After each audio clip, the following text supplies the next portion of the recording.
Hello everyone, welcome back to my channel. Friends, अगर आप channel पर न्यू हो तो प्लीज़ प्रीवियस वीडियोस भी ज़रूर चेक कर लीजिएगा और चैनल को सब्सक्राइब और वीडियो को लाइक करना मत भूलिएगा। तो चलिए हम फॉरबिडन लव का नेक्स्ट पार्ट शुरू करते हैं। लास्ट पार्ट में हमने देखा था कि ली जुआन वेइंग को पकड़ लेती है और फिर सबके सामने इंटरोगेशन हॉल में वेइंग को कोड़े मारे जाते हैं, जिसकी वजह से वेइंग बहुत ही ज़्यादा घायल हो गया था। पर इसी बीच में वांग जी को लिशिन के द्वारा ये बात पता चल जाती है कि इंटरोगेशन हॉल में किसी को सज़ा दी जा रही है। ये सुनते ही वांग जी तुरंत समझ जाता है कि वो कोई और नहीं वेइंग ही है। इतने टाइम में पहली बार था जब वांग जी अपने रूम से बाहर निकला था। वो वहाँ पहुँचकर वेइंग को बचा लेता है। वांग जी सबसे ज़्यादा ली जुआन पर गुस्सा था, क्योंकि उसी ने वेइंग के ऊपर कोड़े बरसाए थे। लां शिरेन, शी-चेन और बाकी के सभी लोग वांग जी के ऐसे रूप को देखकर शॉक्ड हो गए थे। वांग जी ने सबके सामने यहाँ तक कह दिया था कि वो वेइंग को प्यार करता है, बहुत प्यार करता है और उसी से शादी करेगा। वेइंग बेहोश हो चुका था। वांग जी डॉक्टर के द्वारा दी गई पिल को माउथ टू माउथ वेइंग को किसी तरह से खिलाता है। वो वेइंग की ऐसी हालत देखकर बहुत ही ज़्यादा परेशान था और रो रहा था। वांग जी किसी तरह से वेइंग के क्लोथ्स को ओपन करता है और उसके घावों पर दवा लगाता है। वेइंग के शरीर पर जो घाव थे वो बहुत ही ज़्यादा गहरे थे। ऐसा लग रहा था कि जैसे शायद उनके निशान कभी जाएंगे ही नहीं और ना ही तो वो जल्दी भरेंगे। वांग जी उन घावों पर दवा लगा रहा था, उतने ही आंसू उसके निकलते जा रहे थे। तभी लिशिन आता है और डोर पर नॉक करने वाला ही था, पर डोर को वांग जी की पावर की वजह से कोई भी नहीं छू सकता था। लिशिन वांग जी को आवाज़ लगा रहा था, पर वांग जी का तो सारा ध्यान सिर्फ वेइंग पर ही था। वो रोते रहते कहता है, सॉरी वेइंग, मैंने तुम्हारे प्यार को एक्सेप्ट नहीं किया। उसका भी मेरा एक रीज़न था, लेकिन अगर मैं तुम्हें उस समय यहाँ से जाने के लिए ना कहता तो तुम्हारे साथ ये सब ना हुआ होता। ये सब मेरी वजह से ही हुआ है। प्लीज़ वेइंग, अपनी आंखें खोलो ना, मुझसे बात करो। लां शिरेन बहुत ही ज़्यादा गुस्से में थे। वो शी-चेन से कहते हैं कि वांग जी और उस लड़के को अभी मेरे पास लेकर आओ। मुझे पता है कि वो लड़का ह्यूमन क्लैन से आया हुआ है। शी-चेन कहता है, अंकल प्लीज़ आप नाराज़ मत होइए। वैसे तो हमारे रिलेशंस ह्यूमन क्लैन से काफ़ी अच्छे हैं, तो फिर क्या रीज़न है जो इतनी प्रॉब्लम हो रही है सबको। लां शिरेन शी-चेन को कोई जवाब दिए बिना बस इतना कहता है कि मुझे कुछ नहीं पता, मुझे बस वांग जी और उस लड़के से मिलना है। मिंगजू भी काफ़ी परेशान थी, ये सोचकर कि न जाने क्या होगा। उसे अपने बड़े भाई के लिए बहुत फिक्र हो रही थी। तभी वहाँ लिशिन आता है और कहता है, मास्टर, सेकंड प्रिंस तक हम में से कोई भी नहीं पहुँच सकता, चाहे हम कितना भी कोशिश कर लें। उन्होंने अपनी पावर्स का यूज़ करके अपने रूम के डोर को लॉक कर लिया है कि कोई भी उसे नहीं छू सकता है जब तक सेकंड प्रिंस खुद न चाहें। ली जुआन को ये सब सुनकर बहुत गुस्सा आ रहा था, क्योंकि वांग जी और वेइंग एक रूम में ही जो थे, पर वो वांग जी से डर गई थी, इसलिए उसकी कुछ हिम्मत नहीं हो रही थी, ना करने की ना कहने की। वांग जी के लिए एक एक पल बिताना बहुत ही कठिन हो रहा था, क्योंकि वेइंग को होश ही नहीं आया था। अभी तक 12 घंटे बीत चुके थे। वांग जी वेइंग के साथ बेड पर ही लेटा हुआ था और उसकी निगाहें एक टक वेइंग पर ही टिकी हुई थी। वो वेइंग का चेहरा बहुत प्यार से अपने हाथ से पकड़ता है और उसके लिप्स पर एक सॉफ्ट किस करता है। वो कहता है, सॉरी वेइंग, मुझे ये सब पहले ही करना चाहिए था। वांग जी की आंखें नम थीं। वो अपनी और वेइंग की पहली मुलाकात को याद करने लगता है और कहता है, वेइंग, तुम्हें पता है जब तुमने मुझे उस दिन वो किस किया था तो वो मेरा पहला किस था। मेरा माइंड पूरी तरह से ब्लैंक हो गया था, मुझे कुछ भी समझ में नहीं आ रहा था। मुझे लगता था कि तुमसे दूर रहना ही मेरे लिए बेहतर है, क्योंकि मेरी पावर्स चली जाती। लेकिन वेइंग, जब मैं तुमसे दूर रहा ना, तब जाकर मुझे एहसास हुआ कि मैं तुम्हारे बिना एक पल नहीं रह सकता हूँ। तुम वो पहले शख्स हो, एक नॉर्मल ह्यूमन बीइंग हो, जो मेरे इतना करीब आया है। ये कहते कहते वांग जी अपना सर वेइंग के माथे से सटा लेता है।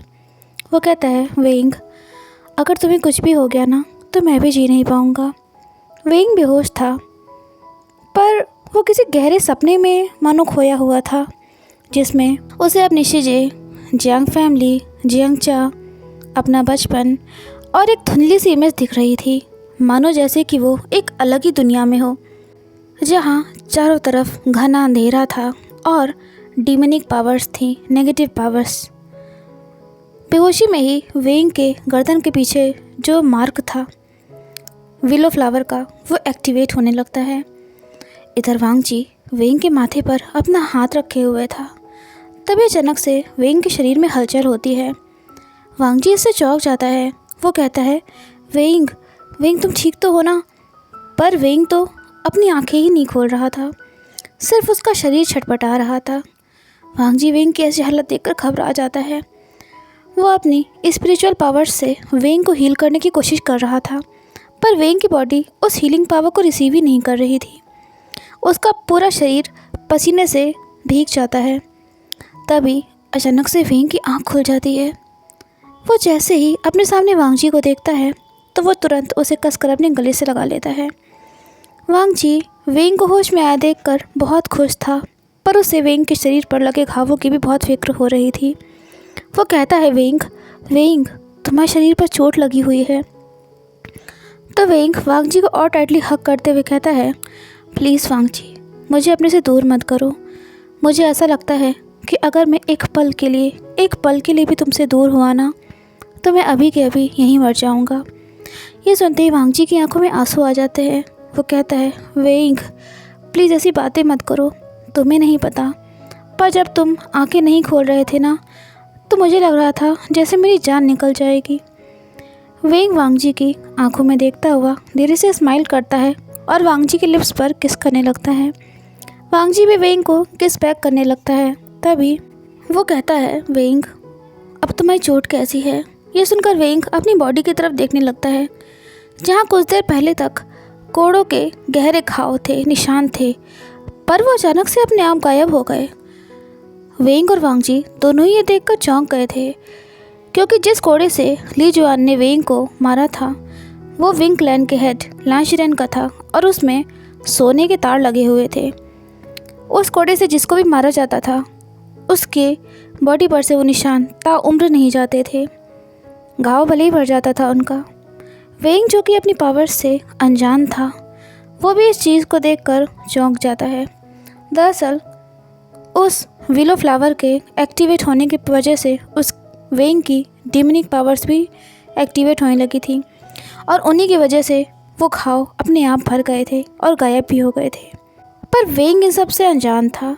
तभी वांग जी वेंग का हाथ पकड़ता है और कहता है, वेंग अब तुम घबराओ मत, मैं तुम्हें कुछ भी नहीं होने दूंगा।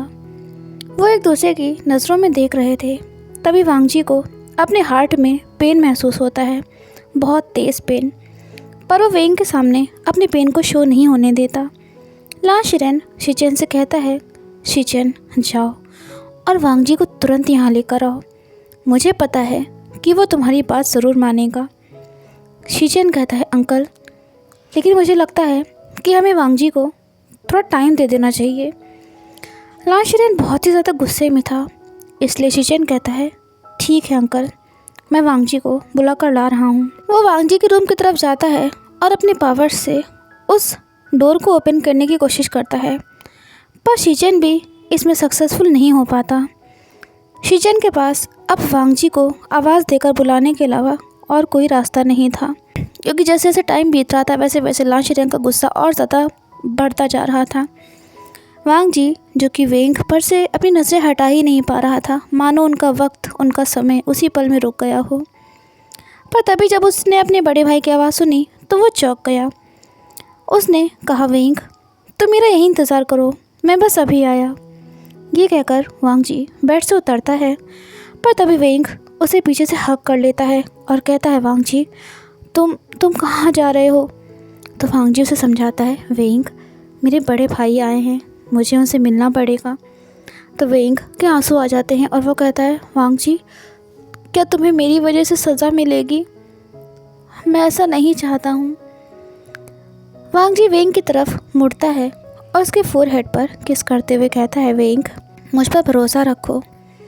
फिर वो वेंग के लिप्स पर किस करता है और रूम से बाहर निकल जाता है। वांग जी अपने बड़े भाई को बो करता है। शिचेन वांग जी के कंधे पर हाथ रखता है और कहता है, वांग जी मुझे पता है कि तुम। तभी वांग जी कहता है मैं सच में वेंग से बहुत प्यार करता हूँ। तो शीचेन कहता है वांग जी, तुम्हें पता है ना कि तुम्हारी पावर्स को तुमसे वापस ले लिया जाएगा, फिर तुम क्या करोगे? तुम सिर्फ एक प्रिंस बनकर ही रह जाओगे, एक नॉर्मल प्रिंस, एक नॉर्मल ह्यूमन बीइंग की तरह रह जाओगे। क्या तुम वेंग के लिए सब कुछ छोड़ने के लिए, सब कुछ खोने के लिए तैयार हो? मुझे पता है वेंग ह्यूमन क्लैन से है, हमारी मॉम भी ह्यूमन क्लैन की ही थी, तो डैड ने उनके लिए। तभी वांग जी शीचेन के सामने ज़मीन पर बो डाउन होकर बैठ जाता है और कहता है एक आप ही तो हो ना जो मुझे समझते हो। मुझे पता है कि अंकल मुझसे बहुत नाराज़ हैं, मैंने जो कुछ भी किया था उसके लिए, पर मुझे किसी बात का कोई अफसोस नहीं है। मैं वेंग का साथ नहीं छोड़ सकता। शीचेन अपने छोटे भाई को अच्छे से जानता था। बचपन में एक बार उनकी मॉम मिसेस लैन वांग जी से किसी बात से नाराज़ हो गई थी और उससे बात भी नहीं कर रही थी। वांग जी उनको मनाने के लिए अपनी मॉम के रूम के बाहर ठंड में, बर्फ़ में घुटने टेक कर तब तक बैठा रहा जब तक उन्होंने खुद से डोर ओपन करके वांग जी को अपने गले से नहीं लगा लिया। एक बार वांग जी ने अगर कोई फ़ैसला कर लिया तो चाहे धरती आसमान एक हो जाए, फिर भी उसको मनाना आसान नहीं था। वो उस चीज़ के लिए किसी भी तकलीफ़ को झेलने के लिए तैयार रहता था। अपने बड़े भाई के साथ वांग जी अपने अंकल से मिलने जाता है। वहाँ पर ली शिन, ली जुआन, मिंग जू और प्राइम मिनिस्टर होंग शिंग मौजूद थे पहले से ही। ला शिरन वांग जी को देखते ही अपनी जगह पर खड़ा हो जाता है। शीचेन अपने अंकल को समझाने के लिए आगे बढ़ता है, पर ला शिरन उसे इशारे से मना कर देता है क्योंकि वो उस वक्त सिर्फ वांग जी से ही बात करना चाहता था। वांग जी चुपचाप एक जगह पर खड़ा हुआ था। ला शिरन कहता है वांग जी, आज तुमने इंटरोगेशन हॉल में जो कुछ भी किया वो सब क्या था? पर वांग जी कोई जवाब नहीं दे रहा था।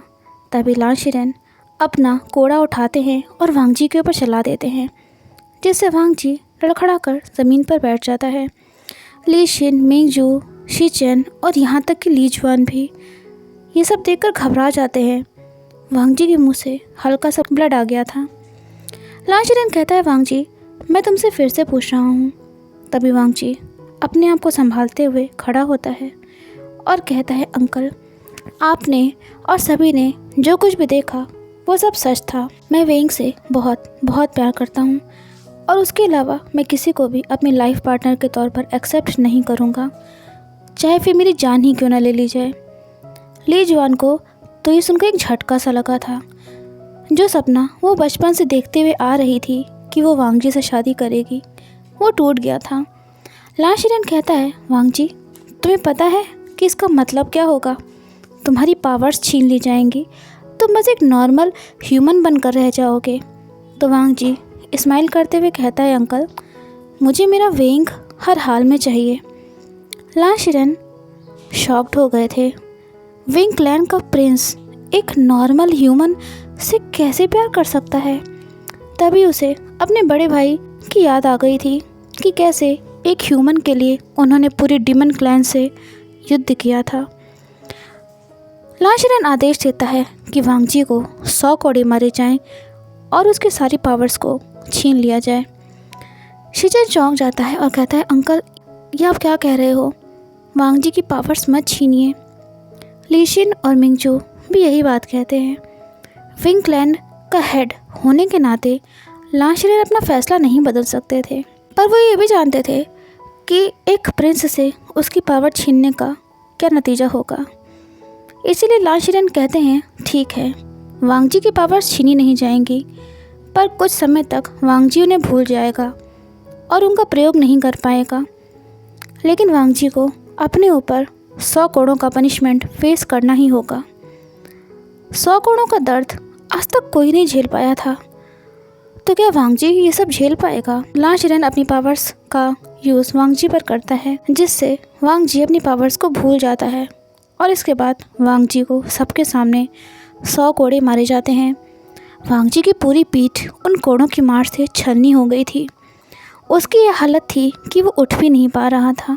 शीचेन और ली शिन वांग जी को उठाते हैं, पर वांग जी के चेहरे पर दर्द की जगह एक हल्की सी मुस्कुराहट थी। ये प्यार की ताकत ही तो थी जो इतना दर्द होने के बावजूद वांगजी मुस्कुरा रहा था। वो अपने बड़े भाई से कहता है, प्लीज़ मेरे इन घावों को आप अपनी पावर से छुपा दीजिए।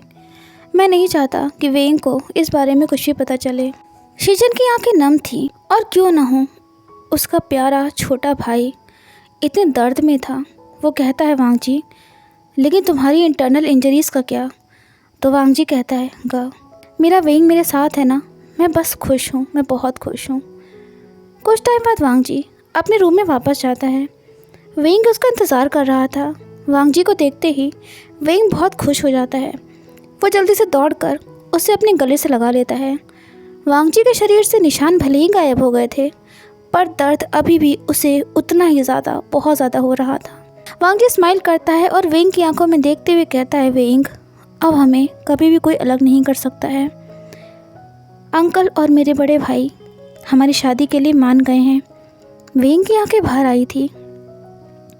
वांगजी कहता है, कल अंकल और हम दोनों भाई तुम्हारे घर हमारी शादी की बात करने के लिए जाएंगे।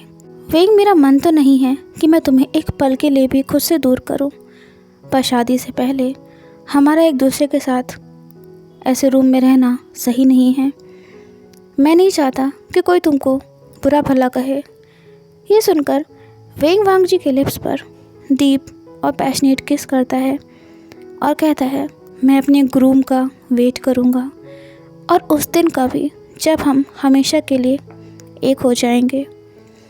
होप सो फ्रेंड्स, आज का पार्ट आपको पसंद आया होगा। वीडियो को लाइक, चैनल को सब्सक्राइब कर लीजिएगा और कमेंट करके मुझे ज़रूर बताइएगा कि आज का पार्ट आपको कैसा लगा। तो फिर मिलते हैं न्यू वीडियो में। Till then take care and have a good day.